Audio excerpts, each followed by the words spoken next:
صلی علی نبینا صلی علی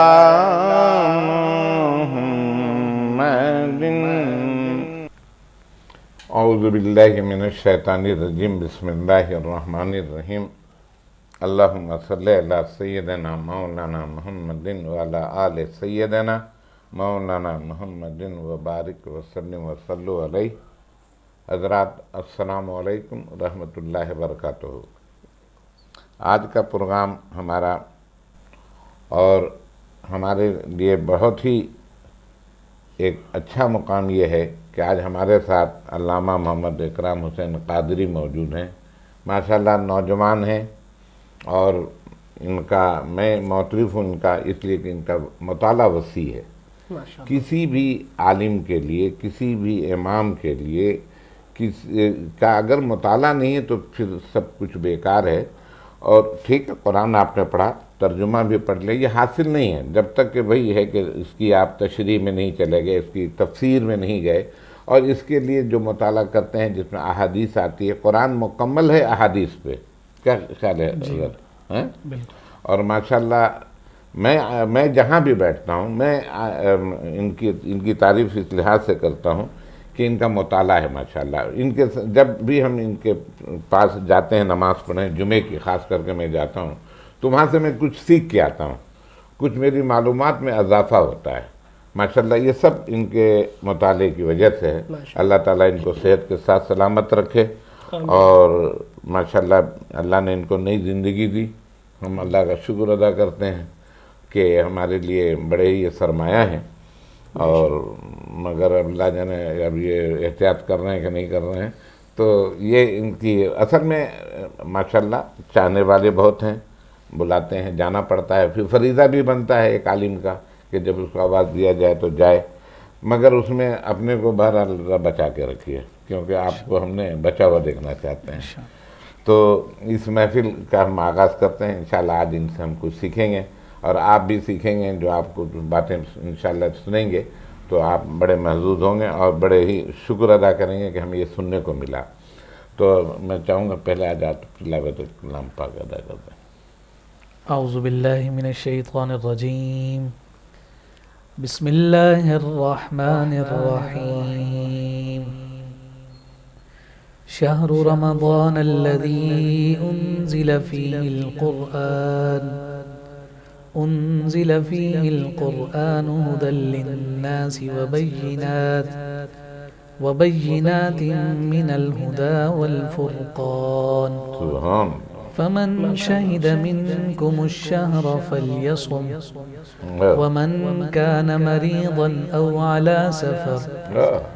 أو على سفر فعدة من أيام أخر، يريد الله بكم اليسر ولا يريد بكم العسر، سبحان اللہ، ولتكملوا العدة ولتكبروا الله على ما هداكم ولعلكم تشكرون۔ وَإِذَا سَأَلَكَ عِبَادِي عَنِّي فَإِنِّي قَرِيبٌ أُجِيبُ دَعْوَةَ الدَّاعِ إِذَا دَعَانِ فَلْيَسْتَجِيبُوا لِي وَلْيُؤْمِنُوا بِي لَعَلَّهُمْ يَرْشُدُونَ۔ صدق اللہ العظیم۔ ماشاءاللہ ماشاءاللہ۔ علامہ آپ جس مسجد کے خطیب اور امام ہیں، جو یعنی جس کے آپ خادم ہیں، جی، وہ کیا نام ہے مسجد کا؟ جی مسجد جامع مسجد سیدنا ابو ذر غفاری رضی اللہ تعالی عنہ۔ جامع مسجد ابو ذر غفاری، ابو ذر غفاری۔ حضرات جو انہوں نے تلاوت جس انداز سے کیا ہے، اس انداز کو سننا چاہتے ہیں، اور جیسا میں نے کہا کہ میں جمعے کو جاتا ہوں، اکثر میری کوشش ہوتی ہے کیونکہ جمعہ میں اپنی مسجد جو میری ہے بفر زون میں جامع مسجد و صلاح میں وہاں پڑھتا ہوں، تو وہاں کی ذمہ داری ہے، تو مگر اگر کبھی موقع ملتا ہے تو میں وقت اپنا ضائع نہیں کرتا ہوں، حضرت کے پاس پڑھتا ہوں، یہ تلاوت بھی سننے کو ملتی ہے، اور پھر ان کے خطابت سے میں سیکھتا ہوں، مجھے افادہ ہوتا ہے، اور پھر ان کا سلام ایک جداگانہ انتخاب ہے، اور انشاءاللہ آج ہم ان سے سلام بھی سنیں گے۔ تو اب میں ہمارے ساتھ ہیں نوجوان محمد زبیر اسحاق، ماشاءاللہ بڑے ذہین ہیں، بہت ہی مؤدب ہیں، اور حاجی بھی ہیں، اور ماشاءاللہ زیارتیں بھی کر چکے ہیں بغداد کی۔ تو آج ان سے ہم پہلے ہم سنتے ہیں۔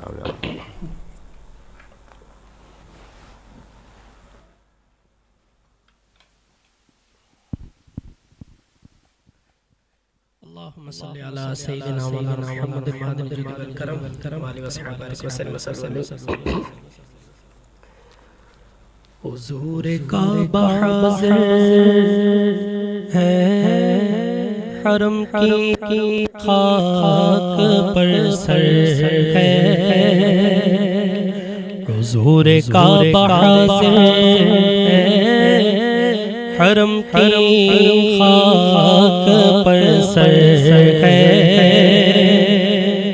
حضور کعبہ حاضر ہے، حرم کی خاک پر سر ہے، بڑی سرکار میں پہنچے مقدر یاوری پر ہے، بڑی سرکار میں پہنچے مقدر یاوری پر ہے، نہ ہم آنے کے لائق تھے، قابل دکھانے کے، نہ ہم آنے کے لائق تھے،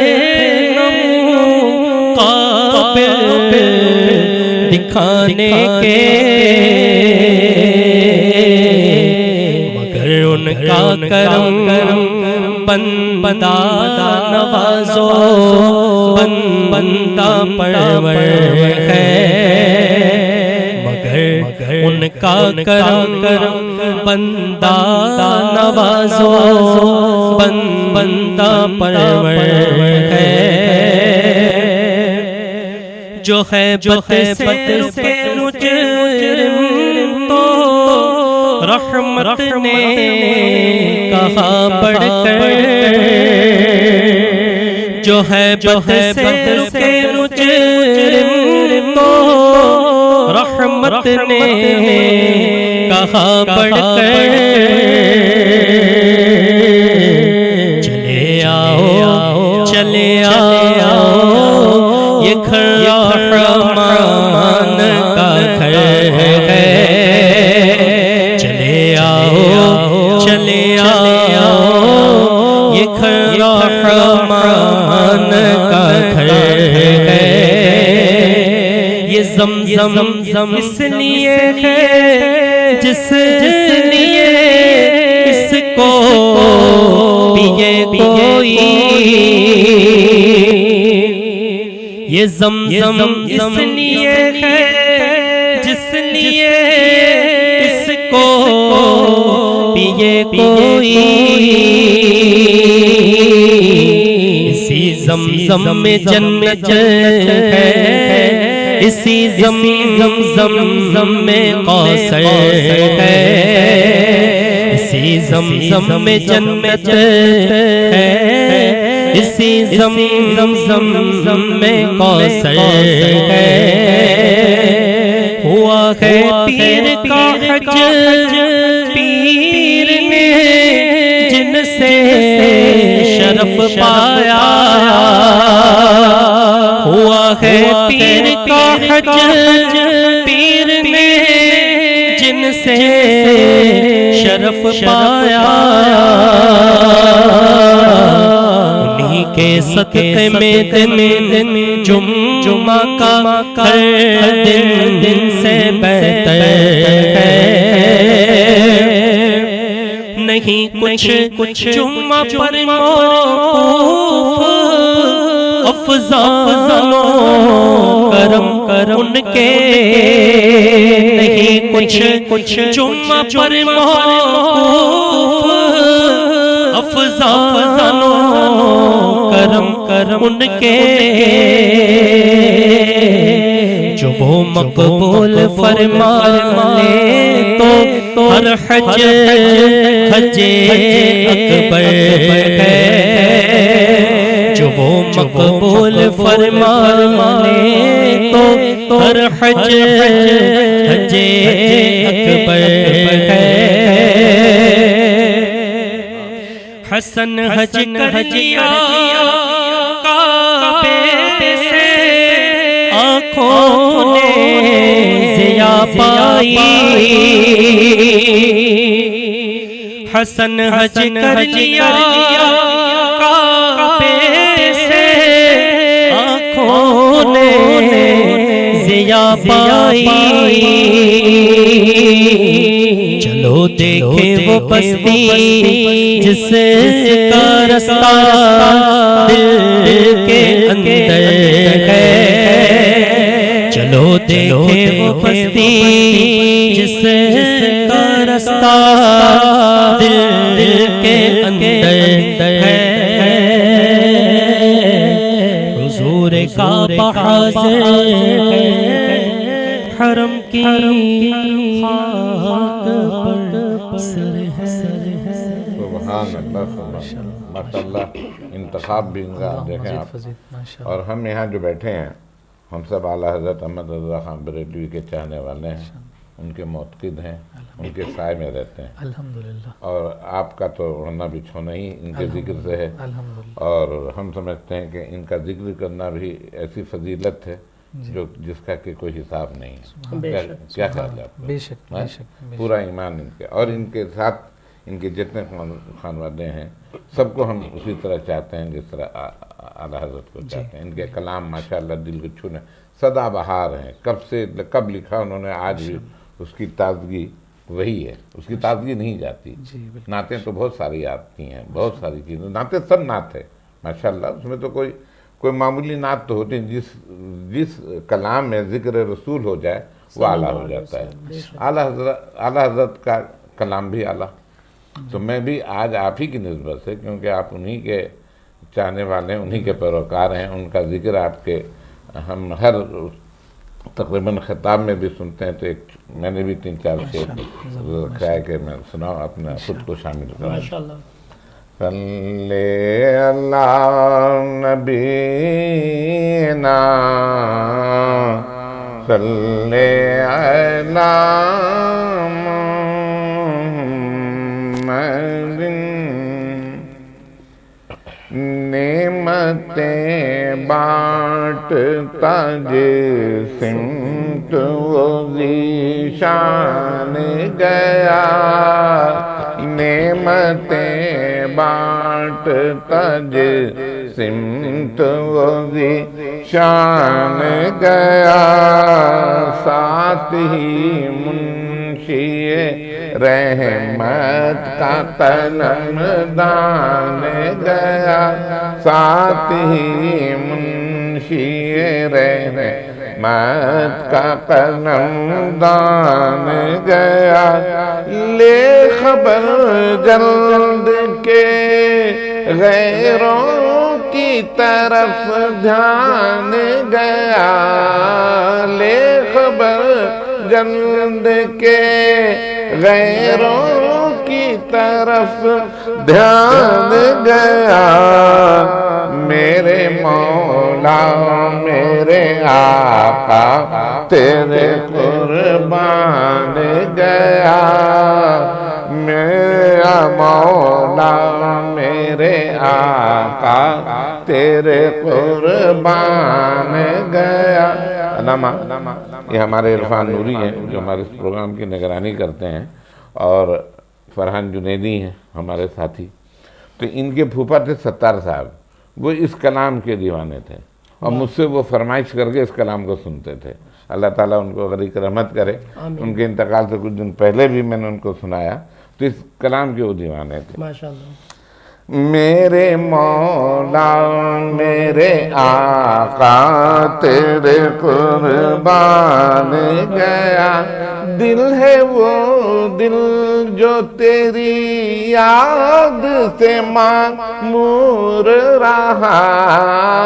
دل ہے وہ دل جو تیری یاد سے معمور رہا، سر ہے وہ سر جو تیرے قدموں پہ قربان گیا، سر ہے وہ سر جو تیرے قدموں پہ قربان گیا، انہیں جانا انہیں مانا نہ رکھا غیر سے کام، انہیں جانا انہیں مانا نہ رکھا غیر سے کام، للہ الحمد میں دنیا سے مسلمان گیا، اور تم پر میرے آقا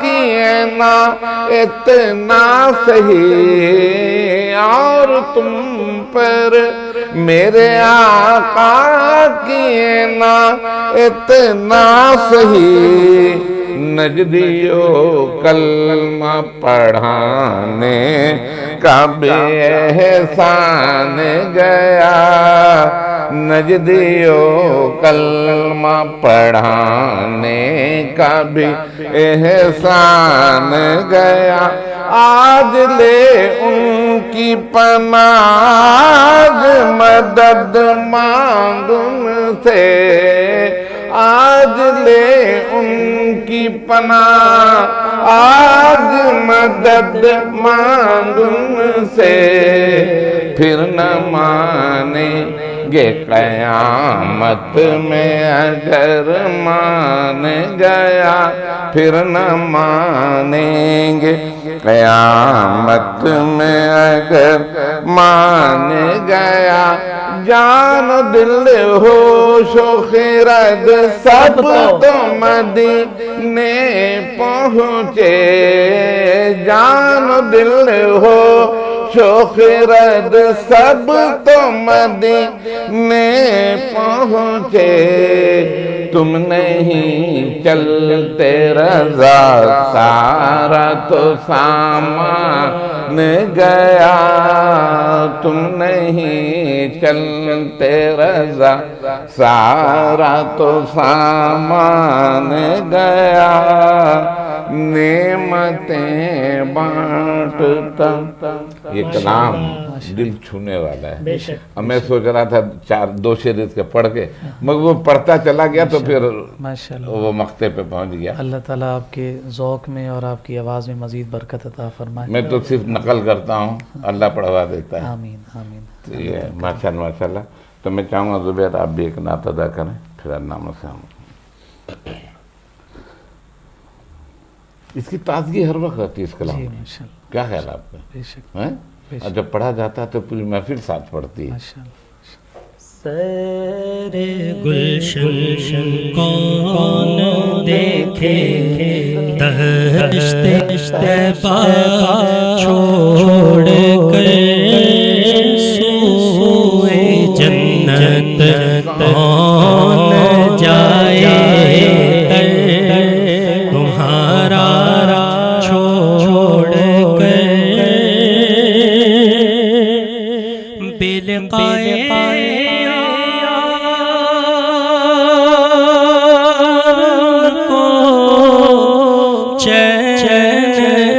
جاتا اگر بلقائے یار کو چین آ جاتا اگر بار بار دینا یوں جبریل سدرا چھوڑ کر بار بار دینا یوں جبریل سدرا چھوڑ کر، سر سرگزشتے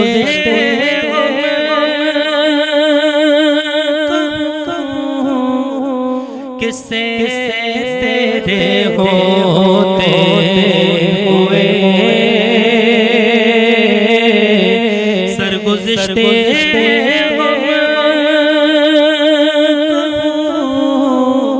کس سے تیرے ہوتے ہوئے کس کے در پر جاؤں تیرا آستانہ چھوڑ کر کس کے در پر جاؤں تیرا آستانہ چھوڑ کر مر ہی جاؤں میں اگر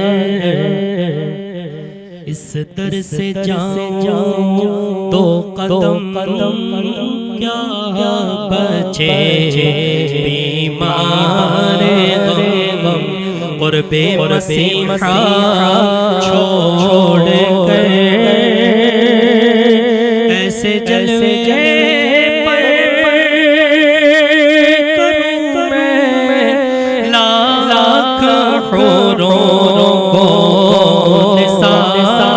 نثار ایسے جلوے پر کروں میں لاکھ حوروں کو نثار کیا غرض کیوں جاؤں جنت کو مدینہ چھوڑ کیا غرض کیوں جاؤں جنت کو مدینہ چھوڑ واپسی کا مشورہ ہے دے رہا سے ادب واپسی کا مشورہ ہے دے رہا سے ادب عشق کہتا ہے کہ نہ جا کا روزہ چھوڑ کر عشق کہتا ہے کہ نہ جا ان کا روزہ چھوڑ کر مر کے جیتے ہیں جو ان کے در پہ جاتے ہیں حسن مر کے جیتے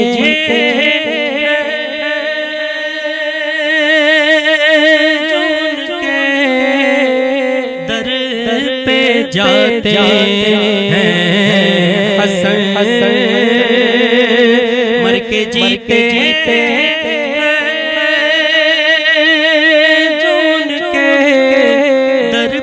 جاتے ہیں حسن جی کے مرتے ہیں جو آتے ہیں مدینہ چھوڑ جی کے مرتے ہیں جو آتے ہیں مدینہ چھوڑ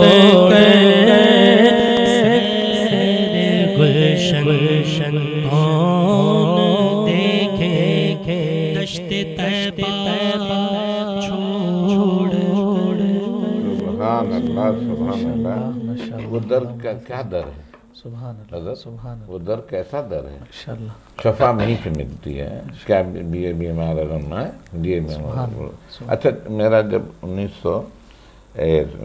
2017 میں آپریشن ہوا میرے اپینڈکس کا تو بگڑ گیا اور بگڑنے کے بعد 3 ماہ میں ڈریسنگ میں رہا یہ اب کرسی پہ بیٹھ کے نماز شروع کیا پڑھنا اب وہ اس کرسی میں اونگ بھی آ جاتی تھی، سب ہوتا تھا، مزہ نہیں آتا تھا۔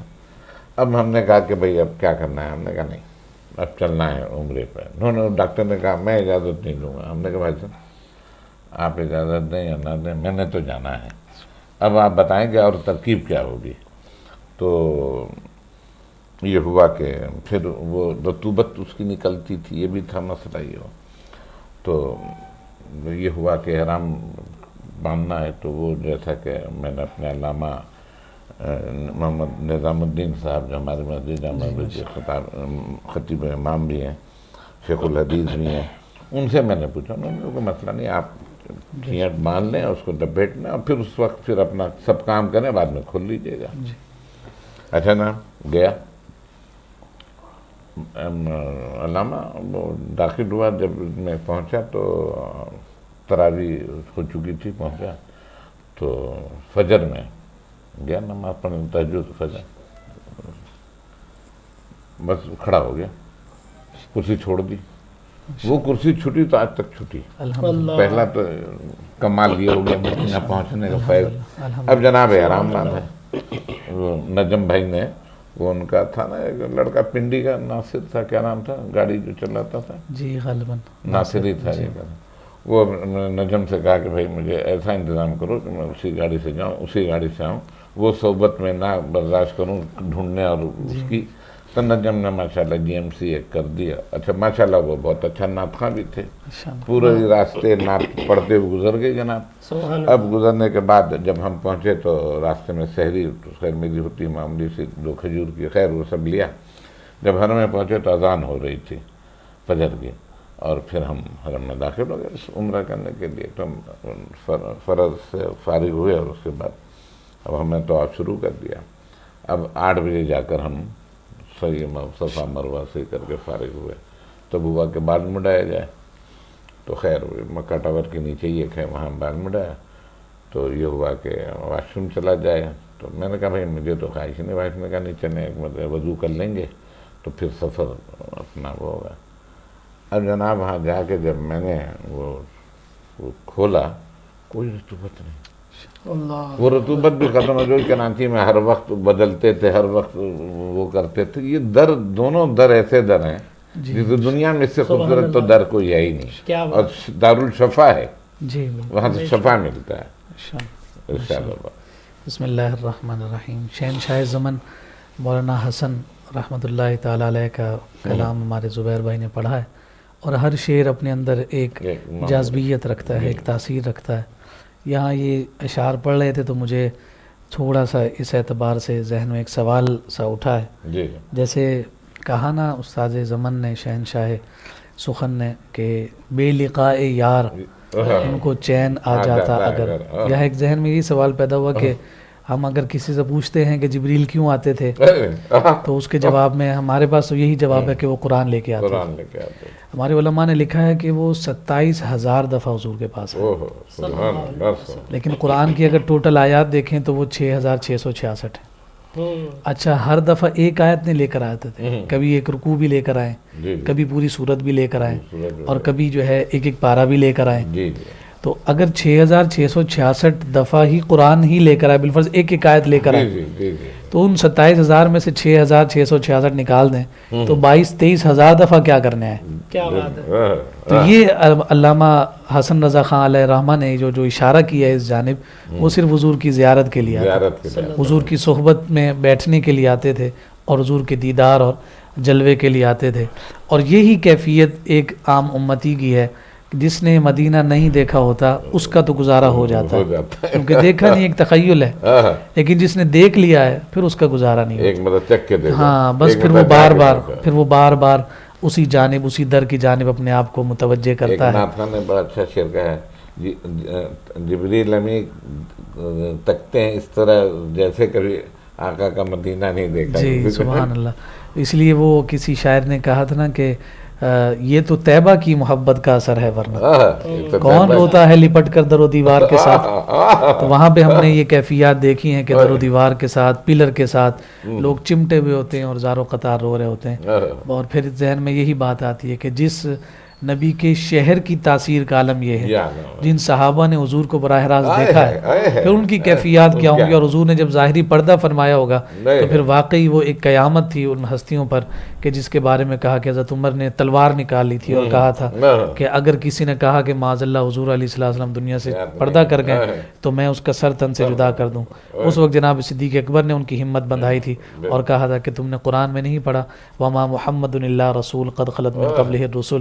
اس وجہ سے جناب عمر فاروق رضی اللہ تعالی عنہ کہتے ہیں کہ اگر اس دن صدیق اکبر نے مجھے نہ سنبھالا ہوتا تو شاید مجھ سے کچھ غلط امر ہو جاتا.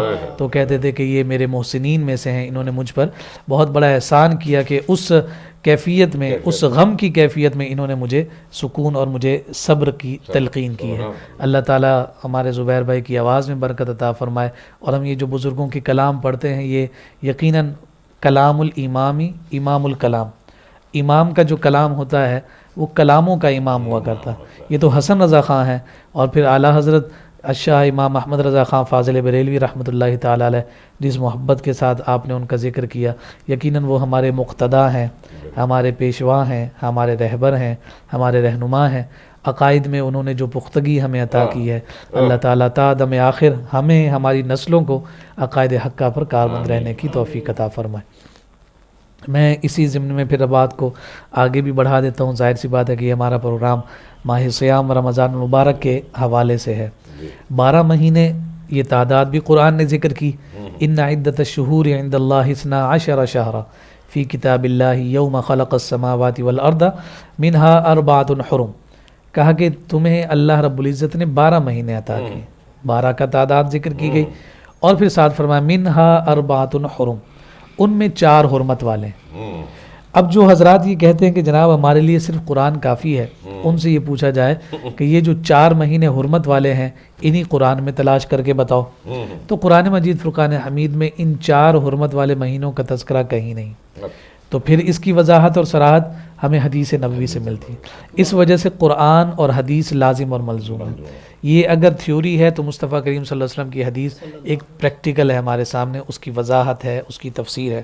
یا تو قرآن خود اپنے الفاظ کی تفسیر کرتا ہے، یا پھر قرآن کی سب سے بہترین تفسیر یہ ہے کہ آقا کائنات صلی اللہ علیہ وسلم کی وضاحت اور صراحت فرماتے ہیں. 12 جو مہینے عطا کیے گئے ان میں سے 12 کی تعداد ذکر ہوئی، 4 مہینوں کی تعداد ذکر ہوئی، لیکن ان 12 ناموں میں سے کوئی نام قرآن میں ہمیں نظر نہیں آتا سوائے رمضان کے.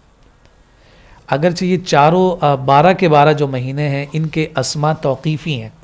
توقیفی اسما سے مراد یہ ہوتا ہے کہ وہ اسی طرح سے اللہ رب العزت نے وضعیت فرمایا کہ ان مہینوں کو 12 کی تعداد رکھی، ان کے نام یہ ہیں محرم، صفر، ربیع الاول.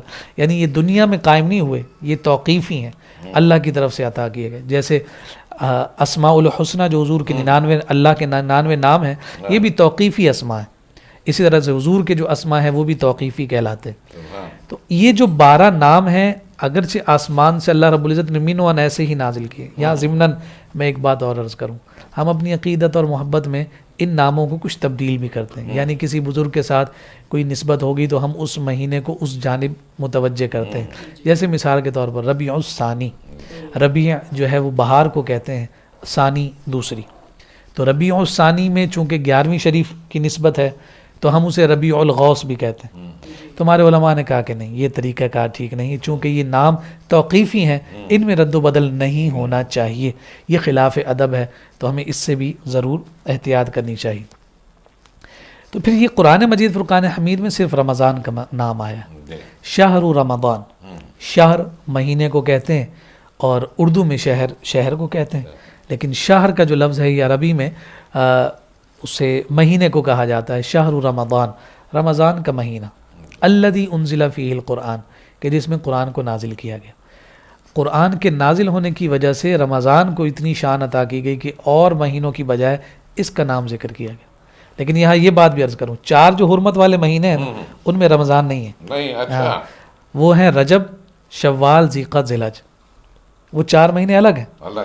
یہ رمضان ان 4 حرمت والے مہینوں میں نہیں ہے، ان کی شان الگ ہے، اور اس رمضان کی شان اپنی الگ ہے. اچھا یہ شان کیوں حاصل ہوئی؟ الذی انزل فیہ القرآن، کہ اس میں قرآن کو نازل کیا گیا. سوال یہ پیدا ہوتا ہے، آپ نے تو کہا تھا کہ جناب 23 سال میں قرآن نازل ہوا ہے، تو قرآن تو کہہ رہا ہے کہ یہ رمضان میں نازل ہوا، تو دونوں میں تطبیق کیسے کی جائے؟ تو تطبیق یہ ہے کہ نزول کا آغاز اور اس کی ابتدا ماہ رمضان المبارک میں ہوئی. حضور غار حرا میں موجود تھے تو آیات اقرأ بسم ربک الذی خلق یہ 5 آیات نازل ہوئیں. اس کی ایک تفصیل ہے، وہ بھی ایک بڑی وجد آور تفصیل ہے، ہمارے علماء نے ذکر کی ہے. تو قرآن کے نازل ہونے کی وجہ سے رمضان کا نام قرآن میں آیا، اور اس رمضان المبارک کو اللہ رب العزت نے اپنی جانب نسبت عطا فرمائی. حضور علیہ السلام نے فرمایا شعبان الشہری و رمضان شہر اللہ. شعبان جو ہے وہ میرا مہینہ ہے اور رمضان اللہ کا مہینہ. اس پر علماء نے شارحین نے یہ ذکر کیا ہے کہ رمضان اللہ کا مہینہ کیوں ہے، تو انہوں نے کہا کہ اس لیے کہ اس میں اللہ کا کلام نازل ہوا. پھر اس پر سوال اٹھایا کہ چلیں اللہ کا کلام نازل ہوا تو یہ اللہ کا مہینہ ہو گیا، تو شعبان حضور کا مہینہ کیوں ہے؟ سوال شعبان اللہ کا مہینہ کیوں، حضور کا مہینہ کیوں ہے؟ تو اس کے جواب میں پھر شارحین نے کہا کہ یہ حضور علیہ الصلوۃ والسلام نے اس مہینے کو اپنی جانب نسبت اس لیے دی کہ یہ جو آیت درود ہے ان اللہ و ملائکتہ یصلون علی النبی، یہ شعبان میں نازل ہوئی. تو اس وجہ سے یہ جو شان اور رفعت حضور کو درود و سلام کی آیت کے ذریعے سے حاصل ہوئی، یہ ماہ شعبان میں نازل ہوئی. اس وجہ سے فرمایا کہ یہ میرا مہینہ. تو امام جعفر صادق کے حوالے سے یہ ذکر کیا جاتا ہے، القول البدیع میں موجود ہے. فرمایا کہ اگر کوئی ماہ شعبان المعظم میں 700 مرتبہ روزانہ درود پاک پڑھتا ہے تو اللہ رب العزت اس کے لیے فرشتوں کو مقرر فرماتا ہے جو اس کے لیے بخشش اور مغفرت کی دعائیں کرتے ہیں. اور ساتھ یہ بھی ذکر کیا گیا کہ اس وقت تک دعائیں ہوتی رہتی ہیں جب تک اس کی حتمی اور قطعی بخشش اور مغفرت نہیں کر دی جاتی. تو یہ رمضان جی ہم نے ایک جگہ ہوا کہ بھائی 500 مطلب درود شریف پڑھ دیا کریں صلی اللہ علیہ وسلم، مکمل درود ہے. اب آپ نے 700 کی بات کی. اگر میں قاری ہوں یعنی 500 کا، تو کیا 700 الگ سے پڑھوں یا پھر 700 ادائیگی ہو گئی؟ جی اسی میں ہی انکلوڈ ہو جائے گا وہ.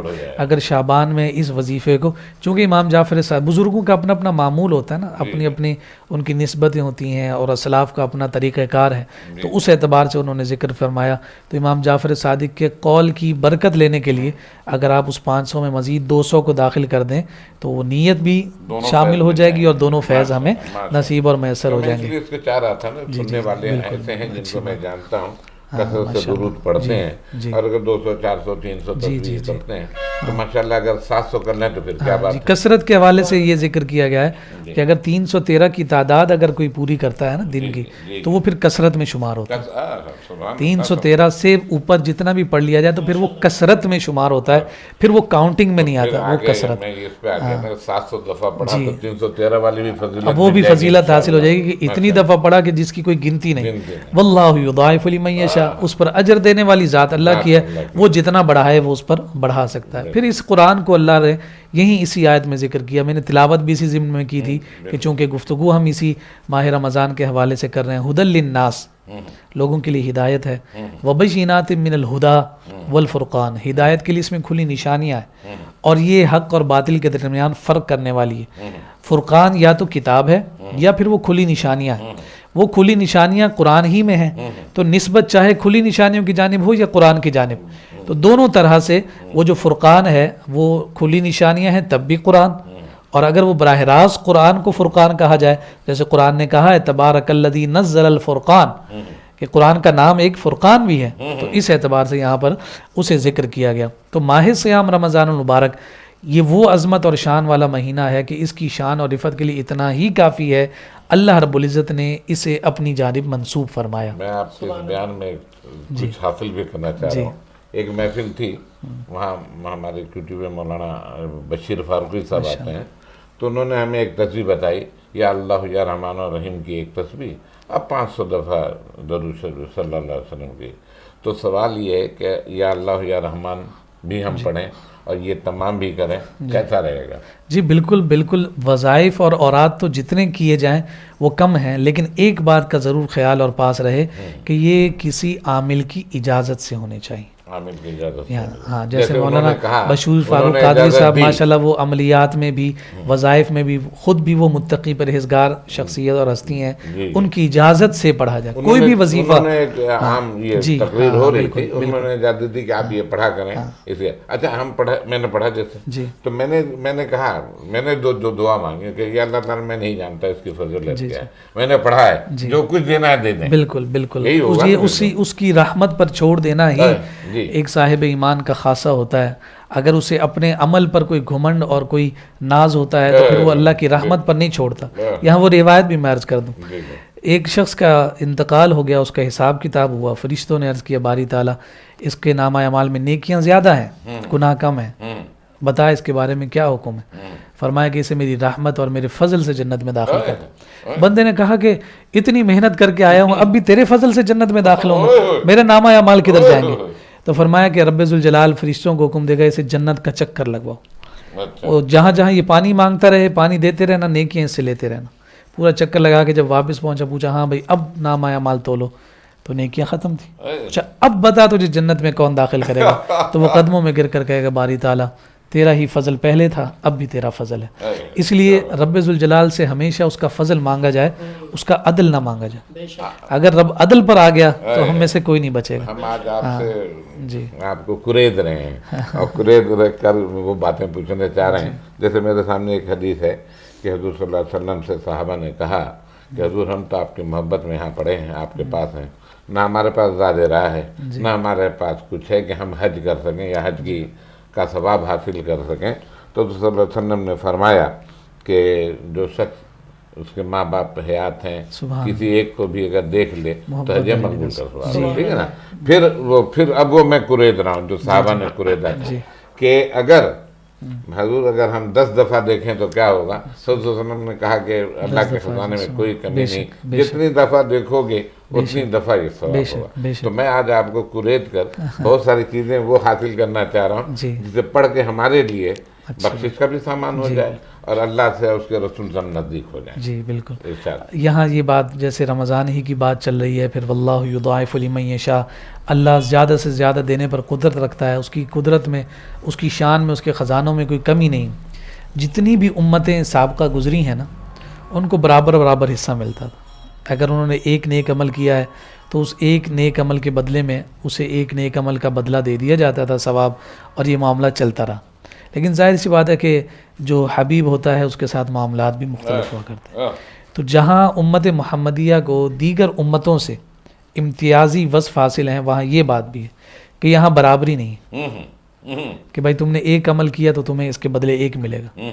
تمہارے لیے کیا حکم ہے؟ من جاء بالحسنۃ فلہ عشر امثالھا، تم کرو گے ایک ہم لکھیں گے 10، ومن جاء بالسیئۃ فلا یجزی الا مثلھا، اب تم گناہ ایک کرو تو پھر ہونا تو یہی چاہیے کہ گناہ بھی 10 لکھے جائیں، فلا یجزا الا مثلھا، ہم نہیں جزا دیتے سوائے اس کے کہ جو تم نے کیا اسی کی مثل ایک، وہم لا یظلمون، اور وہ ظلم نہیں کرتا، اللہ رب العزت ظلم کرنے والا نہیں ہے۔ تو یہاں اس کی شان عدل کے ساتھ ساتھ اس کا شان فضل کرتے ہیں، وہ انتظار کرتا ہے معافی کا، پھر لکھا جاتا ہے۔ جی بالکل، یہ ہمارے ہاں بالکل یہ بیان کیا گیا کہ جب نیکی کا کوئی ارادہ کرتا ہے، کیا نہیں، نیکی کے ارادے پر لکھنا شروع ہو جاتا ہے، لیکن گناہ کا ارادہ رکو ابھی مت لکھو، چلنا شروع ہو گیا رکو ابھی مت لکھو، گناہ کے مقام پر پہنچ گیا ابھی بھی رکو شاید پلٹ جائے، لیکن جب وہ کرتا ہے تب جا کر لکھا جاتا ہے۔ لیکن فرمایا کہ اگر کوئی شخص با جماعت نماز کے لیے اپنے قدم اٹھا کر گھر سے مسجد کی جانب جاتا ہے تو پھر اس کا اجر جو ہے مسجد میں داخل ہونے پر اسے نہیں ملتا، گھر سے وضو کر کے نکلا ہے، اللہ رب العزت ہر قدم پر اس کو نیکی اور اس کو اجر عطا فرماتا ہے۔ تو یہ امت محمدیہ کا وصف ہے کہ عمل کم کرتا ہے لیکن اجر اور ثواب زیادہ ہے۔ اس لیے رمضان المبارک کے مہینے کے بارے میں فرمایا کہ یہاں اگر کوئی اس مہینے میں نفل ادا کرتا ہے اللہ رب العزت فرض کا ثواب عطا کرتا ہے، اور اگر کوئی فرض عطا کرتا ہے تو کئی فرضوں پر مشتمل پھر اسے اجر اور ثواب عطا کرتا ہے، اور یہ ثواب آگے بڑھتا چلا جاتا ہے۔ قرآن کی تلاوت عام دنوں میں اگر ایک حرف کے بدلے میں 10 نیکیاں ہیں تو پھر یہاں بھی اندازہ لگا لینا چاہیے کہ رمضان میں کس قدر زیادہ ملتا ہے۔ تو قرآن کے ساتھ جو رمضان المبارک کو نسبت حاصل ہے، یہ ہمیں انتہائی ضرورت ہے کہ ہم یہ پیغام اپنے ناظرین تک پہنچائیں کہ قرآن کو محض تلاوت کے ساتھ نہیں، تلاوت بھی بہت بڑا اجر ہے. یہ کتاب الہی اور یہ کلام الہی اس قدر عظمت اور شان کا حامل یہ کلام ہے کہ اگر کوئی اسے چھو لے تب بھی ثواب ہے. محبت سے اس کتاب کو دیکھ لے اللہ تب بھی ثواب عطا کرتا ہے. لیکن مقصود شریعت اور مقصود دین یہ نہیں ہے. اجر اور ثواب ہمارے لیے بہت ہے. مقصود کیا ہے؟ اس سے ہدایت کا حاصل کرنا. ہم اس کی ہدایت کیسے حاصل کر سکتے ہیں، اس پر ہمیں ضرور غور و فکر کرنا چاہیے. ظاہر سی بات ہے رمضان میں ہمارے معمولات تبدیل ہوتے ہیں، ہمارے پاس کچھ وقت اسپیئر میں ملتا ہے کہ ہم قرآن کو سیکھ سکیں، سمجھ سکیں، تو ہمیں کوشش کرنی چاہیے جہاں تلاوت کے ساتھ قرآن کا حق ادا کریں وہیں قرآن سے پیغام ہدایت لے کر اپنی زندگیوں میں تبدیلی لانے کی بھی کوشش اور صحیح کریں. جی الحمدللہ. ہاں ابھی چونکہ وہ فہم دین کورس ہمارا چلا 3 مہینے، ایوری سنڈے کی کلاس تھی، وہ ماشاءاللہ ایک بڑا بارونق سلسلہ رہا. اور ماہ رمضان میں تو بطور خاص ہمارے ہاں اہتمام ہے کہ تراویح سے پہلے تفسیر بیان کی جاتی ہے. عام مقامات پر تراویح کے بعد درس کا سلسلہ ہوتا ہے، لیکن ہم تراویح سے پہلے تفسیر بیان کرتے ہیں. اور وہ بھی صاحبان ذوق کا اصرار تھا کہ آپ پہلے تفسیر بیان کر دیتے ہیں تو بعد میں ہماری توجہ قائم رہتی ہے کہ جب تلاوت ہوتی ہے تو ہمیں پتہ چلتا ہے کہ جناب آپ نے ابھی یہ بات بیان کی تو اب وہ تلاوت ہو رہی ہے. تو یہ شوق اور جذبہ ہمارے بزرگوں. جی ایک تو ہمیں پتہ ہے کہ ہم کیا پڑھا جا رہا ہے، دوسرا وہ جو لوگ دیر سے آ جاتے ہیں وہ فرض اور وتر سے اپنے سنتیں پڑھ کے جی بالکل یہ انہی دونوں وجوہات کی بنیاد پر ایک سلسلہ قائم اور ایک کے درمیان جی اور یہ اچھی ایک رونق رہتی ہے اور بہت اچھا ایک سلسلہ قائم ہے ماشاءاللہ. یہ بہت اچھی بات ہے اور لوگوں کو اس حوالے سے موٹیویٹ کرنا چاہیے، ابھارنا چاہیے. آپ کا یہ پلیٹ فارم جہاں فروغ نعت میں ایک بہت بڑا کردار ادا کر رہا ہے، وہیں فروغ عمل اور فروغ دین کے حوالے سے بھی ایک اچھا پلیٹ فارم ہے. میں آپ کی خدمت میں یہ گزارش ضرور کروں گا کہ وقتاً فوقتاً نعت خواں حضرات کے ساتھ ساتھ ہم جیسے طفل مکتب کو بھی دعوت دیتے رہا کریں تاکہ آپ کو بلایا سیکھنے کے لیے تو اس سے یہ فوائد اور اس سے یہ ثمرات ملیں گے کہ دونوں چیزیں دیکھیں. محبت رسول کا جو حقیقی دلیل ہے وہ حقیقی دلیل عمل کے ساتھ، تو دونوں چیزیں جب جڑیں گی تو اس کا خوبصورت نکھار ہے. عمل ہمیں عامل بتائے بالکل. عامل علم کے ساتھ جب عمل ہے تو وہ عمل صالح ہے، اور وہ عمل صالح جب قائم ہوتا ہے تو دنیا بھی سنورتی ہے اور آخرت میں سنورتی ہے. ماشاءاللہ. رمضان کی فضیلت ابھی تو ہم نے آپ کو قریدا ہے، رمضان کی فضیلت ہمیں بتائیں. ہاں تو اسی کو بات کو ہم آگے بڑھا لیتے ہیں چونکہ رمضان اجر اور ثواب کے حوالے سے بڑھ جاتا ہے. پھر اسی رمضان المبارک کے حوالے سے حضور کی حدیث مبارکہ ہے کہ جب حضور خطبہ استقبالیہ فرمایا کرتے تھے، استقبال رمضان کا خطبہ بڑا معروف ہے، کتب میں موجود ہے. روایت کرنے والے حضرت سلمان فارسی رضی اللہ تعالیٰ عنہ ہیں. یعنی پہلے عشرے کی جو فضیلت ہے اسی خطبے سے بیان کی جاتی ہے، دوسرے تیسرے عشرے کی فضیلت اسی سے بیان ہوتی ہے، شب قدر کی فضیلت بھی اسی خطبے سے لی گئی ہے. تمام جو تفصیل ہے اسی خطبہ میں موجود ہے. ایک مقام پر حضور علیہ السلام نے صحابہ سے سوال کیا ہے اور اسے روایت کرنے والے حضرت انس بن مالک رضی اللہ تعالیٰ عنہ کہتے ہیں کہ مجلس سجی تھی اور حضور علیہ السلام نے دریافت کیا ماذا یستقبلکم وماذا تستقبلون، لوگوں ذرا بتاؤ تو صحیح تم کس کا استقبال کرنے جا رہے ہو اور کون تمہیں ویلکم کر رہا ہے. اچھا. تو حضرت عمر بن خطاب رضی اللہ تعالیٰ عنہ یہ تھوڑے سے چونکہ مزاج میں ایسے تھے کہ حضور علیہ السلام سے سوال کر لیا کرتے، ورنہ اوروں کو ہمت نہیں ہوتی تھی، لیکن ان کا مزاج ایسا تھا کہ آقا کائنات صلی اللہ علیہ وسلم کی خدمت میں عرض کر لیا کرتے تھے. تو اسی ہمت کو مزید تقویت دیتے انہوں نے عرض کیا یا رسول اللہ یہ جو آپ نے ارشاد فرمایا کیا کوئی خاص وحی اترنے والی؟ تو نبی رحمت صلی اللہ علیہ وسلم نے فرمایا کہ نہیں. پھر عرض کی یا رسول اللہ کوئی جہاد کا حکم آنے والا ہے؟ آقا کائنات صلی اللہ علیہ وسلم نے فرمایا کہ نہیں. فرمایا کہ یا رسول اللہ پھر خود ہی ارشاد فرمائیے کہ ایسا کیوں کہا کہ ایک کون تمہارا استقبال کرنے والا ہے اور کون کو تم کس کا استقبال کر رہے ہو؟ تو حضور علیہ السلام نے فرمایا کہ تمہارے درمیان ایک ایسا مہینہ آنے والا ہے کہ جس کی جو پہلی شب آتی ہے اللہ تعالیٰ تمام اہل قبلہ کی بخشش اور مغفرت فرما دیتا. یعنی یہ آغاز ہے، یہ اس ماہ مبارک کا آغاز ہے کہ وہ بخشش اور مغفرت لکھ دی جاتی ہے. اس سے مراد کیا ہے؟ بھائی تمہارے لیے بخشش اور مغفرت کے دروازے کھول دیے، اب تم پر ہے تم خوش بختی کا مظاہرہ کرو، تم خوش نصیبی کا مظاہرہ کرو اور اپنے آپ کو بخشش اور مغفرت کے اس دروازے سے داخل کر کے اللہ کی رحمت کے امیدوار بن جاؤ۔ لیکن اگر تمہارے مقدر اور نصیب میں نہیں، لیکن اللہ رب العزت نے تمہارے لیے یہ وعدہ فرما لیا، اس سے مراد یہ۔ تو اب اس پر بھی اگر کوئی بد نصیبی کی بنیاد پر محروم رہ جائے تو یہ یقیناً اس کی کج فہمی ہے۔ خود آقا کائنات صلی اللہ علیہ وسلم ممبر پر پاؤں رکھتے تھے اور فرماتے تھے آمین آمین آمین۔ صحابہ نے اس کے رسول اللہ یہ عمل پہلے تو کبھی نہیں کیا۔ کہا کہ جبریل آئے تھے، وہ دعائیں مانگتے تھے، میں ان کی دعا پر آمین کہتا تھا۔ میں رسول اللہ وہ کون سی دعائیں تھیں؟ 3 دعائیں تھیں، ان میں سے ایک دعا یہ ہے، فرمایا کہ خاک آلود ہو اس شخص کی ناک کہ جس نے رمضان پایا اور اپنی بخشش اور مغفرت کا انتظام نہ کر سکا۔ تو حضور نے اس پر فرمایا کہ آمین۔ ہاں واقعی وہ محروم ہے اور وہ بدبخت ہے اور بد نصیب ہے کہ اسے موقع بھی ملا لیکن اس کے باوجود وہ جو ہے اپنی مغفرت کا انتظام نہیں کر سکا۔ حضرت امام ابو بکر وراق رحمۃ اللہ تعالی علیہ کہتے ہیں، دیکھیے جتنے بھی مہینے ہیں نا تو حضور سے دعا ثابت ہے۔ حضور پہلی کا چاند دیکھتے تھے دعا کرتے تھے، اللہم اہلہ علینا بالامن والایمان والسلامت والاسلام ربی وربک اللہ، اور اس طرح کی دیگر دعائیں بھی موجود ہیں۔ لیکن جیسے جی پھر میں روک رہا ہوں تو کریز رہا ہوں کہ چاند دیکھ کے دعا مانگنے کا کتنا سوال ہے؟ اس پر بہت ساری روایات موجود ہیں، اور پھر ساتھ ساتھ یہ بات بھی ذکر کی گئی کہ اس چاند کو دیکھ کر جو حضور علیہ السلام یہ دعا مانگا کرتے تھے، ایک اجر و ثواب تو خود اسی دعا میں موجود ہے کہ اس نئے آنے والے چاند کو ہمارے لیے امن والا بنا دے، ہمارے لیے سلامتی والا بنا دے۔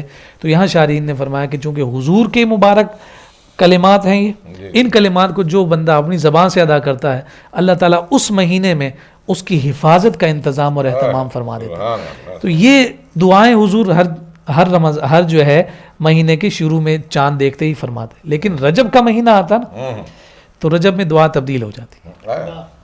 تو حضور علیہ السلام رجب کے مہینے میں دعا فرماتے ہیں، اللہم بارک لنا فی رجب و شعبان، اے باری تعالیٰ ہمارے رجب میں اور ہمارے شعبان میں برکت عطا فرما۔ اچھا، ہمارے ہاں برکت کا جو کانسیپٹ ہے وہ بھی بڑا عجیب ہے۔ برکت سے مراد یہ ہے کہ بھائی اگر اور مہینے میں نے 1 لاکھ کمایا ہے تو اب رجب میں چونکہ میں نے یہ دعا کی ہے تو مجھے 1.5 لاکھ ملیں گے، یہ برکت کا ایک کانسیپٹ ہے۔ چونکہ ہم مادی طور پر ہر چیز کو پرکھنے کی کوشش کرتے ہیں، لیکن یہاں شارحین نے ذکر کیا کہ اس برکت سے مراد یہ ہے کہ اللہ تعالیٰ ہمارے عمل صالح میں برکت عطا فرمائے، یعنی ہماری جو عبادات ہیں، ہمارے جو ذکر و اذکار ہیں، جو ہمارے اوراد و وظائف ہیں، اس میں برکت پیدا ہو جائے۔ اور شعبان میں بھی فرمایا، اور ساتھ فرمایا وَبَلِّغْنَا رمضان، اور ہمیں عافیت کے ساتھ رمضان تک پہنچا دے۔ ٹھیک ہے، یہ بلغنا رمضان کے جو الفاظ ہیں یہ بڑے خوبصورت، رمضان تک پہنچا دے۔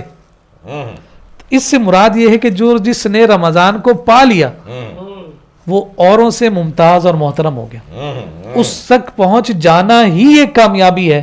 اس سے بڑی کامیابی یہ ہے کہ وہ رمضان سے فیوز و برکات حاصل کر لے۔ تو حضور علیہ الصلوۃ والسلام گویا کہ رجب سے ہی رمضان کی تیاری شروع کر دیتے تھے۔ تو حضرت ابو بکر وراق اسی حدیث سے استفادہ کرتے ہوئے کہتے ہیں، وہ فرماتے ہیں کہ رجب کا جو مہینہ ہے نا یہ بیج بونے کا مہینہ، بیج بو دیا جائے، اور پھر ساتھ کہتے ہیں کہ شعبان کا جو مہینہ ہے اس بیج کو پانی دینے کا۔ اب بیج بویا، اس پر پانی دیا، اگلا جو مرحلہ ہے وہ فصل کا ہے، کہا رمضان فصل کاٹنے کا ہے۔ تو اب اگر کسی نے بیج ہی نہ بویا ہو تو پھر کیا کہتے ہیں؟ بیج بو دیا لیکن اس کی رکھوالی نہیں کی اور اسے پانی نہیں دیا تو فصل ہی نہیں ہونی۔ تو تیاری پھر ہمیں شروع سے کرنی ہے۔ تو پھر رمضان جس کو مل گیا حضور کی مبارک کلمات کی برکت سے بلغنا رمضان کہہ کر، اگر وہ رمضان کو پہنچ گیا اور رمضان میں اس کا انتقال ہو جائے تب بھی اس کے لیے سعادت، اور سلامتی کے ساتھ ساری برکتیں سمیٹ کر وہ عید الفطر تک پہنچ گیا تب بھی سعادت مند ہے۔ یعنی اس تک پہنچ جانا ہی اللہ رب العزت کی بارگاہ میں اتنا مقبول، اتنا محبوب اور پسندیدہ ہے۔ بس دعا یہی کرنی چاہیے کہ زندگی میں یہ جو لمحات ہمیں ایک دفعہ پھر نصیب اور میسر ہو گئے، اللہ اس کی قدر عطا فرمائے۔ دیکھیے ہاں جی، بے قدری جو ہے نا، بے قدری یہ زوال نعمت کا ذریعہ اور سبب ہوتا ہے۔ جب کبھی بھی نعمت کا زوال دیکھا جائے تو سب سے پہلی بات ذہن میں یہی آنی چاہیے کہ اللہ کی کسی نعمت پر ہم نے ناقدری کی ہے، ناشکری کی ہے، اس کی وجہ سے یہ زوال نعمت آئی۔ میں بڑے ذمہ داری کے ساتھ اور بڑے جو ہے نا اپنے الفاظ کو روک کر یہ بات عرض کر رہا ہوں کہ یہ جو پینڈیمک کی وجہ سے، جو کرونا وائرس کی وجہ سے ہماری مساجد گزشتہ سال اس طرح سے ظاہری جو رونق ہے نا لوگوں وہ کی، نہیں باطنی رونق تو مسجد کی تو وہ اسی طرح قائم ہے نا جی. ہے مگر جو آیا اس نے تو پا لیا نا، لیکن جو نہیں آ سکا ہمارے لیے دروازے بند ہوئے. بند ہو گیا. یہ زوال نعمت ہے. اللہ تعالیٰ اس آزمائش سے ہمیں حفاظت عطا فرمائے. یہ ناقدری کی وجہ سے، ناقدری کی وجہ سے دنیا کے، کائنات کے، روئے زمین کے اچھے ترین مقامات جو حضور نے فرمائے نا اس میں مسجد ہے. کہ بہترین مقام میرا گھر مسجد ہے، اور بدترین جو مقامات ذکر کیے گئے بازار. تو آپ بتائیے کہ رمضان المبارک میں بھی مساجد سے زیادہ ہمارے بازار آباد. بھرے رہے. تو اب آپ بتائیے کہ برکت کا مقام چھوڑ کر جب آپ بے برکتی میں ونڈو شاپنگ جی لینا ہونا، ہمارے خواتین نے کچھ نہیں، ہمارے نوجوانوں نے بھی کچھ نہیں لینا دینا ہوتا. بھائی آپ کی کیا ضرورت ہے 2 3 4 سوٹ، نئی جوتی، ویسٹ کوٹ، کوئی اچھی سی ٹوپی، کوئی اچھی سی گھڑی. تو یہ شاپنگ تو آپ کی ایک ہی دفعہ میں جانے سے ہو جاتی. لیکن روزانہ راتوں کو گزارنا، وہ راتیں جن راتوں کے بارے میں فرمایا کہ انہی راتوں میں سے ایک رات ایسی بھی ہے جو 1000 مہینوں سے افضل رات. تو ہم جب یہ اس طرح سے ناقدری اور ناشکری کرتے ہوئے اللہ کی نعمتوں کو پس پوچھ ڈالتے ہیں تو پھر یہ آزمائشیں آتی ہیں. اللہ تعالیٰ اس آزمائش سے ہمیں نجات عطا فرمائے. اور ابھی بھی ظاہر سی بات ہے کہ بہت سارے قرائن اور بہت سارے حالات آپ کے سامنے ہیں کہ بہت ساری افواہیں ہیں مساجد کے حوالے سے، بہت احتیاط کے لیے کہا جا رہا ہے. لیکن کوشش کریں کہ آپ اس مہینے کو اللہ رب العزت کی محبت الفت میں اس کے بارگاہ سے توبہ اور استغفار کے ذریعے سے ایسا منا لیں کہ رب ذوالجلال راضی ہو کر اس آفت سے، اس آزمائش سے پورے عالم انسانیت کو نجات عطا فرما دے. نماز مسجد میں، نوافل گھر میں. جی نوافل، ہاں نوافل کی فضیلت یہی ہے کہ نماز میں فرض نماز افضل مسجد میں، اور نفل نماز جو ہے وہ افضل گھر میں. تو افضل نماز کو گھروں میں ادا کر کے گھر کو آباد کرنے کی کوشش کریں. ایک مقام، ایک جگہ بنا لی جائے اور اسے مسجد بیت کا نام دے دی جائے. بھائی یہ جگہ ہماری نماز پڑھنے کی جگہ. مرد حضرات کو جب نماز پڑھنی وہ بھی اسی جگہ چلے جائیں، خواتین کو پڑھنی ہے تو وہ بھی اسی مقام پر اس کمرے میں جا کر نماز ادا کریں. تو جی جائے نماز بنا لی جائے. اس سے بچوں کی تربیت پر بھی بہت بڑا اثر پڑتا ہے. بچے بھی پھر وہ دیکھتے ہیں کہ یہ کوئی عام مقام نہیں ہے، یہ کوئی عام جگہ نہیں ہے، یہ کوئی خاص مقام ہے کہ جہاں پر صرف سجدہ کیا جاتا ہے. تو پھر وہ ان کے بھی دلوں میں شوق اور جذبہ پیدا ہوگا. کہا گیا نا کہ اگر آپ گھر میں نوافل ادا کر رہے ہیں تو آپ کے بچے بھی راغب جی جی بالکل بالکل. ہم نے دیکھا ہے کہ ہمارے پوتے ہوتے پوتیاں ہیں اٹھایا جانماز انہوں نے اور بچھایا برابر میں ہاتھ باندھ کے کھڑے ہو گئے. بالکل یہ راغب ایسی عادت بچوں کی جب اچھی ہوتی ہے تو یہی عادت کل عبادت بنتی ہے. اگر آج ہی ہم ان کی عادت نہیں بنائیں گے تو کل آپ ڈنڈا لے کر بھی ان سے کہیں گے نا کہ چلو مسجد میں، وہ نہیں جائیں گے. چونکہ ہر وقت، ہر کام کا ایک وقت ہے نا. وہ کہا اے رضا ہر کام کا ایک وقت ہے، دل کو بھی آرام ہو ہی جائے گا. تو یہ دل کا آرام تو دنیا سے جانے کے بعد ہے. لیکن ظاہر سی بات ہے کہ انسان جب اپنی زندگی کے مختلف مراحل سے گزرے گا تو ہر مرحلے کے لیے اس کے کام مختلف ہیں. بچے کی تربیت جس عمر میں کرنی تھی اس وقت ہم کہتے رہے نہیں یہ بھی بچہ ہے، نہیں اس کو کرنے دو، کوئی مسئلہ نہیں. ہم اپنی بچیوں کو کم عمری میں لباس کچھ ایسا دے دیتے ہیں کہ وہ بعد میں اسی لباس کی جانب ہی شغف رکھتے ہیں. پھر جب انہیں پردے کی جانب متوجہ کیا جاتا ہے تو وہ اسے اپنے اوپر بوجھ محسوس کرنے لگتے ہیں. تو اس بوجھ محسوس کرنے سے پہلے ضرورت ہے انہیں یہ احساس دلایا جائے کہ اصل جو ہے نا وہ ہماری شناخت اور ہماری پہچان یہ ہے.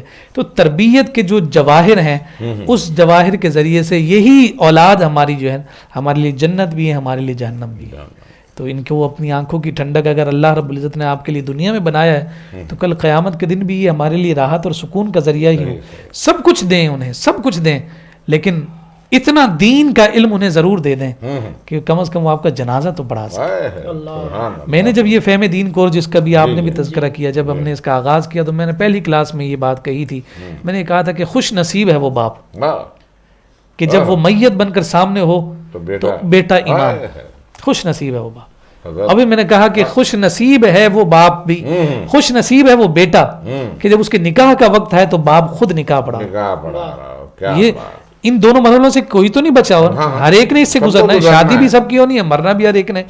کتنا ہی اچھا ہو وہ بھی میت قبر میں جائے گی نہیں، اس سے پہلے ہی وہ پرسکون ہوگی کہ جو بچہ میرا جنازہ پڑھا رہا ہے وہ مجھے قبر میں دفنانے کے بعد بھی نہیں بھولے گا، وہ ہمیشہ عبادت میں میرے لیے بخشش اور مغفرت کی دعائیں کرتا رہے گا. ہم جب جامعہ انوار القرآن میں پڑھتے تھے تو جو چھوٹے بچے ہوتے ہیں نا حفظ والے، انہیں تجسس زیادہ ہوتا ہے. بنسبت بڑے طلباء کے. بھائی کوئی کام غیر معمولی ہو رہا ہوتا ہے تو وہ فوراً اس جانب متوجہ. ایسا کیوں؟ صحیح. ظہر کی نماز میں ایک جنازہ آ گیا. جنازہ بہت بڑا تھا, بڑی بڑی گاڑیاں تھیں. جنازہ آیا جناب, اندر جنازہ چلا گیا. ایک شخص جو ہے وہ باہر بڑی برانڈڈ گاڑی ہے جناب, اس کے ساتھ وہ ٹیک لگا کر کھڑا ہے, مہنگا موبائل, سوٹڈ بوٹڈ 3 پیس میں وہ کھڑا ہے. فون آتا ہے سنتا ہے, رکھتا ہے, فون آتا ہے سنتا ہے. جو شخص آ رہا ہے اس سے آ کے گلے ملتا ہے, اس کے ساتھ اظہار افسوس کرتا ہے. وہ اندر مسجد چلا جاتا ہے, وہ نوجوان وہیں کھڑا ہے. یہ بچے دیکھ رہے ہیں تو وہ پہنچ گئے کہ انکل یہ سارے آپ سے مل رہے ہیں اندر جنازہ, اور آپ یہاں کیوں کھڑے ہوئے ہیں, یہ سارے آپ سے کیوں مل رہے ہیں؟ انہوں نے کہا کہ وہ جس کا جنازہ ہے وہ میری ماں ہے. پوچھا کہ آپ جائیں نا, آپ اپنی ماں کا جنازہ نہیں پڑھیں گے؟ اس نے کہا کہ مجھے جنازہ نہیں آتا. مجھے بتائیے کہ یہ بڑی گاڑی کیا وہ اپنے ساتھ لے کے آئے؟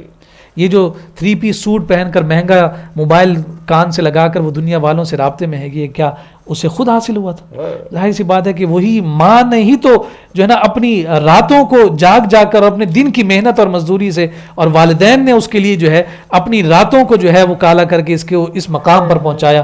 مجھے بتائیے کہ وہ ماں کیا لے کر گئی دنیا سے, وہ اپنی دنیا سے کیا لے کر گئی کہ اس کا بیٹا اس قابل بھی نہیں کہ وہ اس کی قبر پر بیٹھ کر سورہ یاسین ہی پڑھ سکے, اس قابل تک نہیں کہ اس کا جنازہ پڑھانا تو دور کی بات پڑھ سکے. اس کا مطلب یہ ہوا کہ سب کچھ دینے کے بعد بھی آپ نے اسے کچھ نہیں دیا. لیکن اگر آپ نے اپنے ایک بچے کو بھی عالم دین بنا دیا تو وہ دنیا میں بھی اور آخرت میں بھی آپ کے لیے روشن چراغ ہوگا. حافظ بچے کے لیے تو حضور نے فرمایا نا کہ اس کے والدین کے سروں پر ایسا تاج رکھا جائے گا کہ اگر سورج کو کمرے میں بند کر دیا جائے اور کمرے میں جتنی روشنی ہوگی وہ تاج اس سے بھی زیادہ روشن اور منور ہوگا. یہ تو ماں باپ کو اجر ملے گا, تو اس بچے کو کتنا بڑا اجر مل رہا ہے. پھر وہ صرف حافظ نہیں, اگر وہ عالم بعمل بن جاتا ہے, یہ 10 کو لے کر جائے گا. اور عالم بعمل کے لیے کہا کہ وہ اپنے 70 جو ہے خاندان کے افراد کو بخشش اور مغفرت شفاعت کے ذریعے سے جنت میں داخل کرے گا جن پر جہنم واجب ہو چکی ہوگی. یعنی ان کا فیصلہ ہو چکا ہے کہ وہ جہنم میں جائیں گے. یہ تو 70 تو وہ لے کر جائے گا, اس کے علاوہ جو چھوٹے موٹے جو ہے وہ قصوروار ہوں گے انہیں تو وہ ویسے ہی انگلی سے پکڑ کر اپنے ساتھ لے کر جائے گا. اپنی اولاد کی تربیت پر غور اور فکر کریں, اور یہ رمضان کا مہینہ ہمیں اسی بات کا پیغام دیتا ہے. اور یہ جہاں تک آپ نے یہ بات کی, تربیت تو ماں کی ہی ہوتی ہے, باپ کی اگر نہ ہو تو بیکار ہے. بالکل ایسا. اور وہ میں کبھی کبھی کہہ دیا کرتا ہوں نعت پڑھتے پڑھتے کہ جنت اماں کے پیر میں ایسے نہیں جب تک اماں نماز نہیں پڑھوائیں گی. اماں جب تک تربیت صحیح نہیں کریں گی تو جنت نہیں ملے گی. اولاد کی اچھی تربیت والدین پر فرض ہے. آپ تربیت سے کنارہ کشی اختیار نہیں کر سکتے, یہ فرض ہے. اس کے بارے میں کل سوال ہونا ہے کہ آپ نے کیسی تربیت کی. یہ کہہ کر ہم چھوڑ نہیں سکتے کہ بچہ ہماری بات نہیں مانتا, ایسا نہیں ہو سکتا. بچے کو بات منوانے کے لیے آپ کو اس کی کسی عمر کے فیز میں اسی اعتبار سے اس کی تربیت کرنی تھی کہ وہ آج آپ کی بات مانتا. کوئی کمی رہی ہے جس کی وجہ سے آج وہ آپ کا نافرمان ہے یا کسی بری ڈگر پر ڈلا ہے. ماں باپ کے اعمال اور ماں باپ کے افعال کا اثر پڑتا ہے. مدینہ کے ایک بزرگ کا تذکرہ کیا جاتا ہے کہ ان کی نوجوانی میں جب شادی ہوئی تو ان کی اہلیہ جب حاملہ ہوئی تو انہوں نے آپس میں بیٹھ کر یہ وعدہ کیا کہ اب ہم جو بھی کام کریں گے اس کے نتائج بچے پر آئیں گے. ہم آج کے بعد وعدہ کرتے ہیں کوئی برا عمل ہماری زوات سے سرزد نہیں ہوگا. دونوں نے وعدہ کی. بچے کی پیدائش ہوئی, بچہ چلنے پھرنے لگا, کچھ عمر بڑھی تو اس نے کہیں جا کر چوری کی.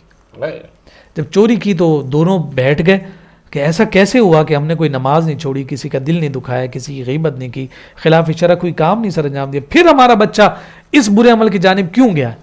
بڑی سوچ بچار کے بعد اس کی اہلیہ کہنے لگی کہ جب یہ میرے پیٹ میں تھا, یہ جو ہمارے پڑوسیوں کے گھر میں بیری کا درخت ہے, یہ بیر وہاں سے اتر کر ہمارے صحن میں آیا تھا, میں نے بغیر اجازت کھا لیا تھا, ہو نہ ہو کہ یہ اسی کا اثر. تو ماں باپ کے نیک اور صالح ہونے کے اثرات جو ہے اولاد پر مرتب ہوتے ہیں. کسی نے وہ کہا تھا نا کہ وہ جناب بابا فرید صاحب سے کہنے لگا کہ آپ کا کتنا بڑا مقام ہے, آپ کو بابا فرید الدین کہا جاتا ہے, آپ کو گنج شکر کہتے ہیں, کتنا بڑا مقام اور مرتبہ آپ کو ملا ہے. یہ ساری باتیں آپ کی والدہ جو ہے نا پردے کی پیچھے سے سن رہی تھی. وہیں سے آواز لگائی, اس میں اس کے کمال سے زیادہ میرا کمال ہے. کہا کہ کیوں, ایسا کیوں؟ تو انہوں نے کہا کہ میں نے کبھی بے وضو اسے دودھ نہیں پلایا. تو پھر اگر مائیں ایسی ہوا کرتی ہیں تو پھر اس کے نتیجے میں جو ہے وہ بیٹے بھی بابا فرید ہوتے.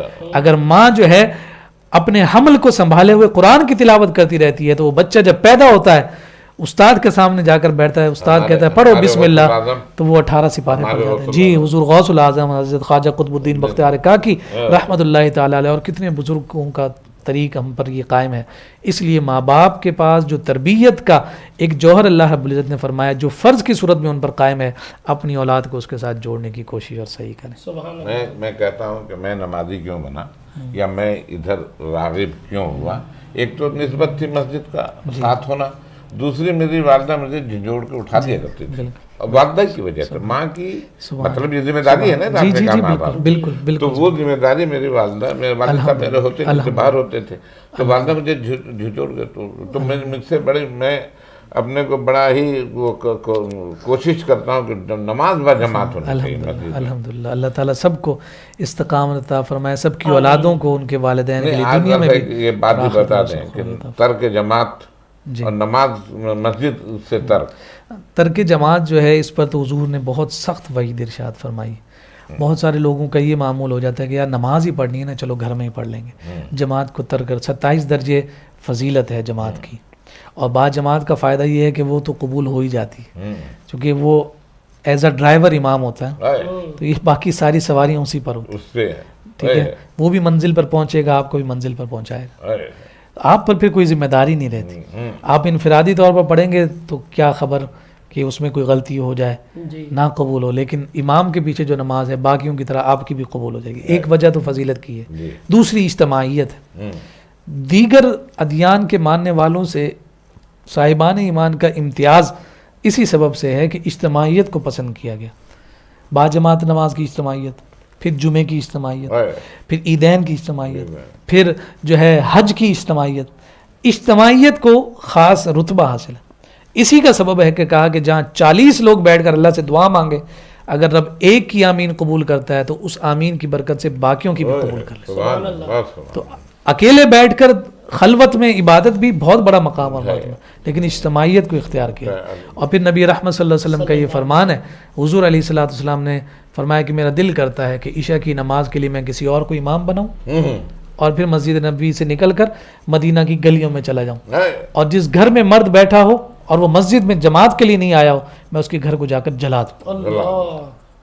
تو اب آپ بتائیے کہ اگر اس طرح کی حضور علیہ الصلوۃ والسلام ناپسندیدگی فرماتے ہیں, ایسی وعید سناتے ہیں, ہمارا دعویٰ بھی ہو کہ ہم جناب محبت رسول میں جناب اتنے بڑے مرتبے پر فائز ہیں, لیکن جس چیز کو حضور ناپسند کرتے ہیں اسی کو اختیار کریں تو یہ ممکن ہی نہیں ہے, وہ ممکن ہی نہیں ہے. محبوب المحبوبی محبوب کہا جاتا ہے کہ جو محبوب کی پسندیدہ شے ہوتی ہے نا وہ بھی محبوب ہو جائے گا. تو جعلت قرۃ عینی فی الصلاۃ, نماز کو میری آنکھوں کی ٹھنڈک بنایا گیا ہے. تو حضور کی آنکھوں کی ٹھنڈک نماز ہے, ہمیں اسے اختیار کرنے کی کوشش اور صحیح کرنی چاہیے. یا رسول اللہ سلام علیک, یا حبیب اللہ سلام علیک, یا رسول اللہ سلام علیک, یا حبیب اللہ سلام علیک.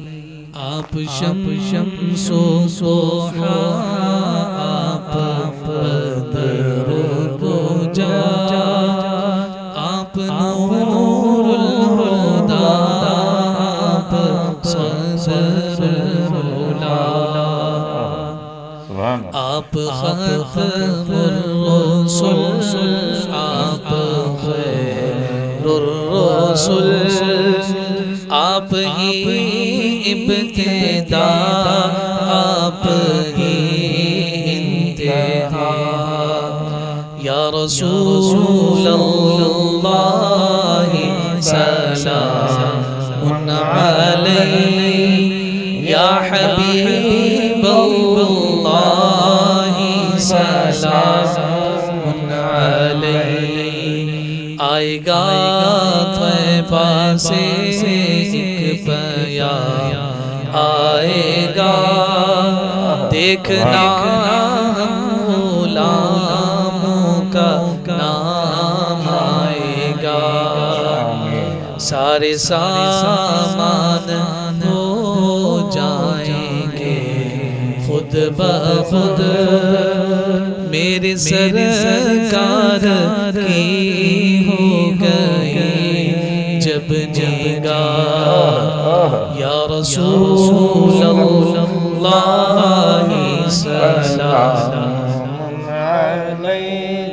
یا حبیب اللہ سلام علیک ہم گناہوں کی گٹھڑی اٹھائے ہوئے تیرے دربار میں سر جھکائے ہوئے آئے ہیں مانگنے صدقہ حسنین کا ہو شفاعت کی خیرات سب کو عطا یا رسول اللہ سلام علیک یا حبیب اللہ سلام علیک السلام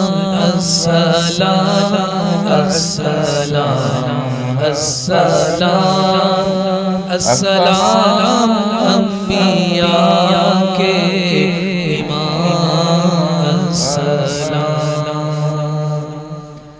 ماشاءاللہ سبحان اللہ سبحان اللہ. ہم نے سلام پڑھا مگر علامہ صاحب اس سلام کے بارے میں نے کچھ آپ سے سنا تھا کہ کہیں فیس بک میں یا کہیں آپ نے لکھا تھا تو میں چاہوں گا اس کی بھی وضاحت ہو جائے. جی بالکل بالکل. ہاں میں نے اپنے سوشل میڈیا پر فیس بک پہ تحریر لکھی تھی کہ ہمارے والد صاحب نے خواب میں زیارت کی تھی قائد ملت اسلامیہ مولانا شاہ احمد نورانی صدیقی رحمۃ اللہ تعالیٰ علیہ. ایک پرانی ان سے ان کی انسیت ایک محبت کا رشتہ تھا. تو پھر وہ رات میں ظاہر سی بات ایک بزرگ کی زیارت ہونا تو پھر صبح خود بخود انہیں اشتیاق ہوا اور نورانی صاحب علیہ رحمہ کے مزار شریف پر تشریف لے گئے.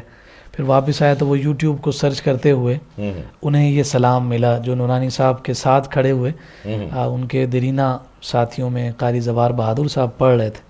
تو یہ اشعار انہوں نے وہاں پڑھے ساتھ نورانی میاں جھوم رہے تھے بڑی خوبصورت عقیدت سے.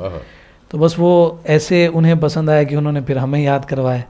پھر اس کے بعد سے یہ معمول تقریباً 9-10 سال کا عرصہ ہو گیا کہ ہمارے ادارے میں جو جمعہ کی نماز کے بعد سلام پڑھا جاتا ہے تو اعلیٰ حضرت کے اشعار سے ہم شروع کر کے پھر اس سلام کو پڑھتے ہیں. اور الحمدللہ چونکہ اس میں دعائیہ اشعار ہیں اور بارگاہ رسالت میں حاضری کے حوالے سے اشعار ہیں تو جتنے بھی لوگ آتے ہیں وہاں اسی جستجو اور اشتیاق کے ساتھ کہ یہ دعائیہ کلمات سب کے ایک آواز میں بلند ہوں تو کسی کے لیے بھی وہ قبول ہو جائیں. میں تحدیث نعمت کے طور پر یہ بھی عرض کروں کہ بہت سارے ہمارے ساتھی اس بات کا برملا اظہار کرتے ہیں کہ یہاں کھڑے ہو کر ہم نے ندا دی تھی دعا کی تھی تو ہماری حاضری کے اسباب مہیا ہوئے الحمدللہ. تو یہ ایک بڑا روحانی سلسلہ اس نسبت کے ساتھ قائم ہے اور جہاں بھی یہ سلام پڑھا جاتا ہے وہاں سے ایک محبت کا ہی سلسلہ اور تعلق قائم ہوتا ہے. ذات مولانا شاہ احمد نورانی صاحب کی ذات ایسی تھی کہ ان کے صحبت میں بیٹھ کے اٹھنے کی طبیعت نہیں چاہتی. میں 1-2 مرتبہ بیٹھا ہوں اور ایک جنازے کی آپ کو بات بتاتا ہوں. جب ان کا جنازہ ہو رہا تھا نشتر پارک میں تو ایک پٹھان جس کو مسعود والا پٹھان جو تبلیغ والا ہے اس کو میں نے دیکھا. میں نے کہا کہ بھائی تمہارا یہ کام بولا تم نہیں جانتا. بڑا اللہ والا تھا. آپ سوچیے کہ وہ کیسی شخصیت تھی. آپ کا تقوی اور آپ کا کردار بہت اللہ تعالیٰ انہیں غریق رحمت فرمائے. تو دعا فرمائے. الحمدللہ رب العالمین والعاقبۃ للمتقین والصلاۃ والسلام علی رسولہ الکریم وعلی آلہ واصحابہ اجمعین. یا رب العالمین تیری توفیق و عنایت سے آج کی اس نشست میں آج کی اس بزم میں جو بھی کلمات خیر ادا کیے گئے تیرے پاک کلام کی تلاوت ہوئی حمد بیان کی گئی ہمارے زبیر اسحاق صاحب نے خوبصورت حضور علیہ السلام کی بارگاہ میں گلہائے عقیدت پیش کیا، غلام مجتبیٰ احدی صاحب نے اپنے خوبصورت انداز میں سیدی اعلیٰ حضرت کا کلام پیش کیا، جو بھی واعظ اور نصیحت کی باتیں، دین کی باتیں ہوئیں، یا رب العالمین ان قیمتی لمحات کو ہم سب کے لیے توشہ آخرت فرما، ہماری بخشش اور مغفرت کا، ہماری اصلاح کا، ہماری نصیحت کا ذریعہ اور سبب بنا، یا رب العالمین یا ارحم الراحمین۔ راہ نجات کے اس پلیٹ فارم کو اسی طرح سے مزید خدمات کی توفیق عطا فرما، اور شعور اور آگہی کی بیداری میں جس انداز میں جناب سید غلام مجتبیٰ احدی صاحب مصروف عمل ہیں، برسر پیکار ہیں، ان کی مساعی میں صحت و عافیت کے ساتھ مزید برکتیں عطا فرما، ان کی جملہ معاونین میں اور اس پروگرام کو انعقاد کرنے میں ان کے ساتھ جو احباب دام درم سخن قدم حصہ ملاتے ہیں، بطور خاص اس پروگرام کے ڈائریکٹر عرفان صاحب، ان کی پوری ٹیم، یا رب العالمین تمام اور اپنا کرم فرما۔ ماہ سیام رمضان المبارک کی برکتیں ہمارا مقدر فرما، اس ماہ مبارک کے فیوزات کے صدقے اور طفیل ہم سب کی حتمی اور قطعی بخشش اور مغفرت فرما۔ ہمارے فرحان جنیدی یہاں موجود نہیں ہیں، یا رب العالمین یا ارحم ان کے لیے الراحمین، دعا کریں کہ ان کی بھی کافی جی شکر ماشاءاللہ، فکر میں کہ یہاں کیا ہو رہا ہے۔ محترم جناب فرحان جنیدی صاحب ہمارے بہت پیارے اور بہت محترم بھائی، یا رب العالمین ان کی مساعی میں برکتیں عطا فرما، ان کی کاوشوں کو مزید دوبالا فرما، ان پر اپنا خاص کرم فرما، سب پر حضور علیہ السلام کی نگاہ رحمت عطا فرما، ہم ہمارے سب کو بچوں کے لیے بھی، کیونکہ پورے ان کے برداشت کا یہ ہے سب تمام، ہماری اہلیہ، ہماری بہو ہے، ہم سب کو باہمی محبت،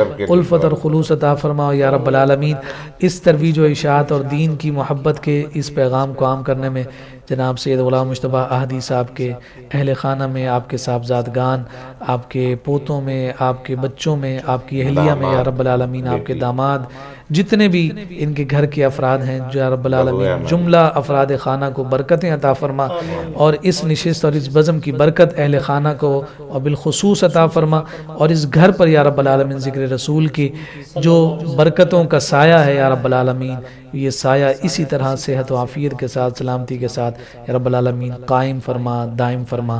ہماری تمام دعاؤں کو ہمارے حق میں، اہل خانہ کے حق میں، جناب سید غلام مجتبیٰ احدی صاحب اور ان کے جملہ متعلقین کے حق میں منظور اور مقبول فرما۔ ہمارے شاہ عبداللہ جنیدی بھی اس فکر میں رہتے ہیں کہ ہم کیا کرنے جا رہے ہیں، اور وہاں ہمارے ولی محمد خان اسٹریلیا سے بیٹھ کر، اور ہمارے ایک دوست ہیں شیخ محمود، یہ لوگ فکر مند والے ہیں، یا رب العالمین یا ارحم الراحمین۔ یہ جتنے بھی بزرگوں کے نام جناب سید غلام مجتبیٰ احدی صاحب نے لیے، ہمارے محترم پیر طریقت جناب سید شاہ اسد اللہ جنیدی صاحب، صالح طبیعت کے ساتھ صالح افکار کو لیے ہوئے یا رب العالمین صالح لوگوں کو تیار کرنے میں مصروف عمل ہیں، یا رب العالمین ان کی مساعی میں برکت عطا فرما۔